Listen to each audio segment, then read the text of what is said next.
ನಮಸ್ತೆ ಕರ್ನಾಟಕ. ನನ್ನ ಯೂಟ್ಯೂಬ್ ಕುಟುಂಬದ ಸದಸ್ಯರೆಲ್ಲರಿಗೂ ನನ್ನ ವಂದನೆಗಳು. ಮುಂಚಾಲಂನ ಆಶೀರ್ವಾದವನ್ನು ಪಡೆಯುತ್ತಾ ಆರಾಧ್ಯರನ್ನು ಸ್ಮರಣೆ ಮಾಡ್ತಾ ತಾಯಿ ಮಾರಿಕಾಂಬೆಯನ್ನು ಸ್ಮರಿಸುತ್ತಾ ಇವತ್ತು ನಾನು ನಿಮ್ಮ ಮುಂದೆ ಬಂದಿದ್ದೇನೆ. ನನ್ನ ಕಾರ್ಯಕ್ರಮಕ್ಕೆ ತಮಗೆಲ್ಲರಿಗೂ ಸ್ವಾಗತವನ್ನು ಬಯಸುತ್ತಾ ನಮ್ಮ ಆರಾಧ್ಯರು ನಿಮ್ಮೆಲ್ಲರನ್ನ ಕಾಪಾಡಲಿ, ಅವರ ಕರುಣ ಕೃಪಾ ಕಟಾಕ್ಷ ಸದಾ ನಮ್ಮ ಮೇಲೆ ಇರಲಿ ಅಂತ ಹೇಳ್ತಾ ಇವತ್ತಿನ ಕಾರ್ಯಕ್ರಮವನ್ನು ಶುರು ಮಾಡ್ತಾ ಇದ್ದೀನಿ. ಇವತ್ತಿನ ಕಾರ್ಯಕ್ರಮದಲ್ಲಿ ರಾಯರ ಭಕ್ತರೊಬ್ಬರು ಪವಾಡವನ್ನು ಹೇಳಿದ್ದೆ. ನಾನು ತುಂಬ ನೊಂದಂಥ ಜೀವ, ಆಶೆಯೊಂದನ್ನು ಇಟ್ಕೊಂಡಿರುವಂಥ ಜೀವ. ಆ ಜೀವಕ್ಕೆ ಏನಾಗಿದೆ, ಒಬ್ಬರು ಅರ್ಚಕರು ಒಬ್ಬರು ಹೇಳ್ತಾರೆ. ಏನು ಹೇಳ್ತಾರೆ ಅಂದರೆ, ಇಷ್ಟು ವರ್ಷ ನೀವು ಆರಾಧನೆಗೆ ರಾಯರ ಆರಾಧನೆಗೆ ಹೋಗಿ ಮುಟ್ಟಿ ಅಲ್ಲಿ ಸೇವೆಯನ್ನು ಮಾಡಬೇಕು ಅಂತ. ಇವರು ಪ್ರತಿ ವರ್ಷ 3-4 ವರ್ಷದಿಂದ ಮಾಡ್ತಾನೆ ಬರ್ತಾ ಇದ್ದಾರೆ. 3 ದಿವಸ ಉಳಿತಾರೆ, ಆರಾಧನೆ ಮಂತ್ರಾಲಯಕ್ಕೆ ಹೋಗ್ತಾರೆ, ಅಲ್ಲಿ ಸೇವೆಯನ್ನು ಮಾಡ್ತಾರೆ, ಎಲ್ಲನೂ ಮಾಡಿ ಬರ್ತಾರೆ ಅವರು. ಆದರೆ ಈ ಸಲನೂ ಅವ್ರಿಗೆ ಹೋಗ್ಬೇಕನ್ನೋ ಯಾವುದು ಇದಿಲ್ಲ. ಯಾಕೆ ಹೋಗ್ಬೇಕು ಅನ್ನೋದಿಲ್ಲ ಅಂದರೆ, ಅವರಿಗೆ ಹೋಗೋಕ್ಕೆ ತಿಂಗಳ ಸಮಸ್ಯೆ ಇತ್ತು ಆ ಟೈಮಿಗೆ. ಯಾಕಂದರೆ ಒಂದು ದಿನವೂ ಹೆಚ್ಚು ಕಡಿಮೆ ಆಗ್ತಾ ಇರಲಿಲ್ಲ. ಕರೆಕ್ಟ್ ಟೈಮಿಗೆ ತಿಂಗಳ ಅವರಿಗೆ ಡೇಟ್ ಆಗ್ತಾ ಇತ್ತು. ಅದೇ ಡೇಟಿಗೆ ಕರೆಕ್ಟಾಗಿ ಆರಾಧನೆ ಬಂದಿದೆ. ಹಾಗಾಗಿ ಇವರು ಈ ಸಲ ನನ್ನ ಹತ್ರನೂ ಹೇಳಿದರು, ನಾನು ಈ ಸಲ ಹೋಗೋದಿಲ್ಲಮ್ಮ, ಯಾಕಂದರೆ ಹೀಗೆ ಪ್ರಾಬ್ಲಮ್ ಇದೆ, ನನಗೆ 1-2 ದಿವಸ ಹೆಚ್ಚು ಕಡಿಮೆನೂ ಆಗಲ್ಲ, ಹಾಗಾಗಿ ಹೋಗೋದಿಲ್ಲಮ್ಮ ಅಂತಲೂ ಹೇಳಿದರು. ಒಂದು ದಿವಸ ಮೆಸೇಜ್ ಹಾಕ್ತಾರೆ, ಇಲ್ಲಮ್ಮ ನಾನೊಂದು ಪವಾಡವನ್ನು ಹೇಳ್ಕೋಬೇಕು ನಿಮ್ಮ ಹತ್ರ, ನೀವು ನನಗೆ ಕಾಲ್ ಮಾಡಿ ಅಂತ. ಕಾಲ್ ಒಂದು 2-3 ದಿವಸ ಆವಾಗ ಆರಾಮಿದ್ದೆ ನಾನು. 1-2-3 ದಿವಸದ ನಂತರ ಅವ್ರಿಗೆ ಕಾಲ್ ಮಾಡ್ತೀನಿ. ಏನು ಪವಾಡ ಆಯಿತು, ಯಾಕೆ, ಏನಾಯಿತು ಅಂತ ಕೇಳಿದಾಗ ಅವ್ರು ಹೇಳ್ತಾರೆ, ರಾಯರ ಮಠಕ್ಕೆ ಹೋಗ್ತಾರೆ. ಮಠಕ್ಕೆ ಹೋದಾಗ ಅರ್ಚಕರು ಏನಂತಾರೆ, ನಿನ್ನ ಆಸೆ ಈಡೇರಬೇಕು ಅಂದರೆ ನೀನು ಈ ಸಲ ಆರಾಧನೆಗೆ ಹೋಗಿ 3 ದಿನ ಸೇವೆ ಮಾಡಲೇಬೇಕು ಅಂತಾರೆ. ಆದರೆ ಇವ್ರ ಅರ್ಚಕ್ರ ಹತ್ರ ಏನೂ ಹೇಳಲೇ ಇಲ್ಲ. ನನಗೆ ಹೀಗಿದೆ ಅಂತ ಹೇಳೋದು ಬೇಡ ಬಿಡಿ, ಆಯಿತು ಅಂತ ಅರ್ಚಕ್ರ ಹತ್ರ ಹೇಳಿ ಬರ್ತಾರೆ. ಅಲ್ಲೇ ರಾಯರ ಮಠದಲ್ಲಿ ನಿಂತ್ಕೊಂಡು ಪ್ರಾರ್ಥನೆಯನ್ನು ಸಹಿತ ಸಲ್ಲಿಸ್ತಾರೆ. ಯಾಕಪ್ಪ, ಹೇಗೆ ಬರೋಕ್ಕಾಗತ್ತೆ ಈ ಸಲ, ಯಾವ ಧೈರ್ಯದ ಮೇಲೆ ಬರಬೇಕು, ನಾನು ಆಗೋದಿಲ್ಲಪ್ಪ, ಯಾಕಂದರೆ ನನಗೆ 1 ದಿನವೂ ಹೆಚ್ಚು ಕಡಿಮೆ ಆಗಲ್ಲ, ನಾನು ಯಾವುದೋ ಒಂದು ಇದ್ರ ಮೇಲೆ ಬಂದು ಮುಟ್ಟಕ್ಕೂ ಆಗಲ್ಲ ತಂದೆ, ತಪ್ಪಾಗತ್ತೆ, ನಂದು ಗೊತ್ತಿದ್ದು ನಾನು ಬಂದಂಗೆ ಆಗತ್ತೆ. ಏನು ಗೊತ್ತಿಲ್ಲ, ಇವರು ಅರ್ಚಕರು ಹೀಗೆ ಹೇಳ್ತಾ ಇದ್ದಾರೆ, ಆದರೆ ನಾನು ಹೇಗೆ ಹೋಗಲಿ, ಏನು ಗೊತ್ತಿಲ್ಲ, ನಿಂದಯೇ ಹೇಗಿದೆಯೋ ಗೊತ್ತಿಲ್ಲ, ನೀವೇನಾದರೂ ದಾರಿ ಮಾಡಿಕೊಟ್ರೆ ನಾನು ಬರ್ತೀನಿ, ಇಲ್ಲ ಅಂದರೆ ಆದರೆ ಬರುವ ಯಾವ ಒಂದು ಇದನ್ನು ನಾನು ಮಾಡ್ತಾ ಇಲ್ಲ ತಂದೆ, ಭಯ ಆಗತ್ತೆ ನನಗಂತ ಹೇಳ್ತಾರೆ. ಅಲ್ಲಿ ಪ್ರಾರ್ಥನೆಯನ್ನು ಮಾಡಿ ಬರ್ತಾರೆ, ಸೀದಾ ಮನೆಗೆ ಬರ್ತಾರೆ. ಮನೆಯಲ್ಲೂ ಬಂದಾಗಲೂ ರಾಯರ ಹತ್ರ ಅದನ್ನೇ ಕೇಳ್ಕೊತಾರೆ ಅವರು.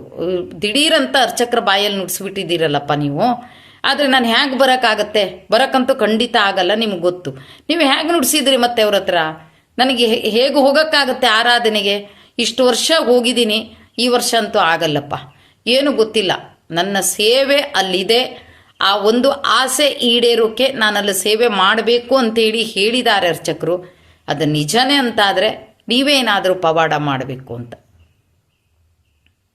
ಆಶ್ಚರ್ಯ ಅಂದರೆ ಯಾವತ್ತೂ ಅವ್ರಿಗೆ ಡೇಟ್ ಮಿಸ್ ಆಗಲ್ಲಂತೆ. ಆದರೆ ಆರಾಧನೆಗೆ 9 ದಿನ ಆಯಿತು. ಅವ್ರಿಗೆ ಎಷ್ಟು ಖುಷಿ, ಎಷ್ಟು ಸಂತೋಷ. ಯಾಕಂದರೆ ನನಗೆ ಯಾವಾಗಲೂ ಒಂದೇ ಒಂದು ದಿನ ಹೆಚ್ಚು ಕಡಿಮೆ ಆಗಿದ್ದಿಲ್ಲಮ್ಮ.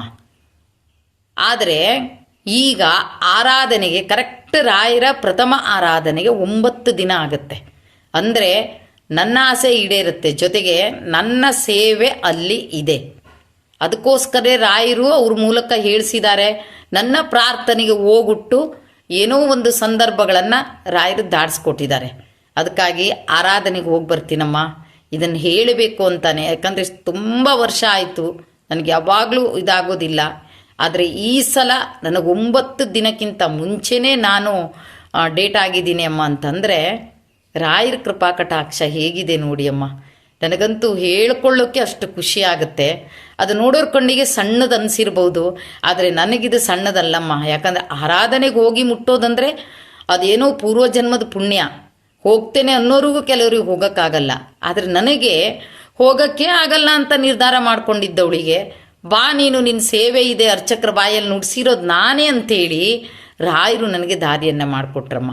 ಅದಕ್ಕೆ ನಾನು ಆರಾಧನೆಗೆ ಹೋಗಿ ಬಂದಮೇಲೆ ಕಾಲ್ ಮಾಡ್ತೀನಿ. ಮತ್ತೆ ಅಮ್ಮ, ನನಗೆ ರಾಯರು ಕೃಪಾ ಕಟಾಕ್ಷವನ್ನು ಬೀರಿದ್ದಾರೆ, ನನ್ನ ಆಸೆ ಈಡೇರುತ್ತೆ ಅಂತ ನಾನು ಅಂದುಕೊಂಡಿದ್ದೀನಮ್ಮ. ಹಾಗಾಗಿ ನಾನು ಹೋಗಿ ಸೇವೆಯನ್ನು ಮಾಡ್ತೀನಿ. ಆಸೆ ಈಡೇರಿಸೋದು ಅವ್ರಿಗೆ ಬಿಟ್ಟಿರುವಂಥದ್ದು, ಆದರೆ ನನಗೆ ಸೇವೆ ಮಾಡೋಕ್ಕೊಂದು ಅವಕಾಶ ಕೊಟ್ಟಿದ್ರಲ್ವಾ, ಹಾಗಾಗಿ ಹೋಗಿ ಸೇವೆಯನ್ನು ಮಾಡಿ ಬರ್ತೀನಿ. ನಂಬಿಕೆ ಇದೆ ನನಗೆ ನನ್ನ ರಾಯರ ಮೇಲೆ. ಸೇವೆಯನ್ನು ಮಾಡಿ ಬರ್ತೀನಿ. ಅದೇನು ನನ್ನ ಆಸೆ ಇದೆ ಅದನ್ನು ರಾಯರು ಖಂಡಿತ ನೆರವೇರಿಸ್ಕೊಡ್ತಾರೆ ಅಂತ ನಂಬಿಕೆ ಇದೆ. ಹಾಗಾಗಿ 3 ದಿನ ಹೋಗಿ ಸೇವೆ ಮಾಡಿ ಬರ್ತೀನಮ್ಮ, ಇಂಥ ದಿವಸನೇ ಟ್ರೈನ್ ಇದೆ ಹೋಗ್ತೀವಿ ಅಂತಲೂ ಸಹಿತ ಹೇಳಿ ಹೊರಟಿದ್ರು. ನೋಡಿ ರಾಯರ ಕರುಣಾ ಕೃಪಾ ಕಟಾಕ್ಷ ಹೇಗಿದೆ ಅಂತ.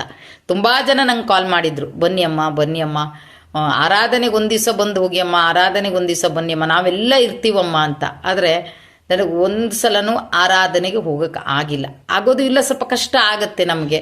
2-3 ದಿನ ನಿಲ್ಲಬೇಕು ಅಂದರೆ ರಜೆ ಗಿಜೆ ಎಲ್ಲ ಮಧ್ಯೆ ಸಿಕ್ಕೋದು ಕಷ್ಟ ಆಗುತ್ತೆ. ಈ ಸಲ ಅಂತೂ ಬಿಡಿ, ಸೂತ್ಕ ಇತ್ತು. ಜೊತೆಗೆ ಈ ಸಲ ತುಂಬ ಜನ ಕರೆದಿದ್ರು ನನ್ನ, ಬನ್ನಿ ನೀವು ಬನ್ನಿ, ಏನಾಗಲಿ ನಿಮಗೆಲ್ಲ ಇದು ವ್ಯವಸ್ಥೆ ಮಾಡಿಕೊಡ್ತೇವೆ, ನೀವೇನು ಚಿಂತೆ ಮಾಡಬೇಡಿ ಅಂತ. ಅವಾಗ ಹೇಳಿದ್ದೆ ನಾನು, ನೋಡೋಣ ರಾಯರು ಏನು ಮಾಡ್ತಾರೆ ಅಂತ.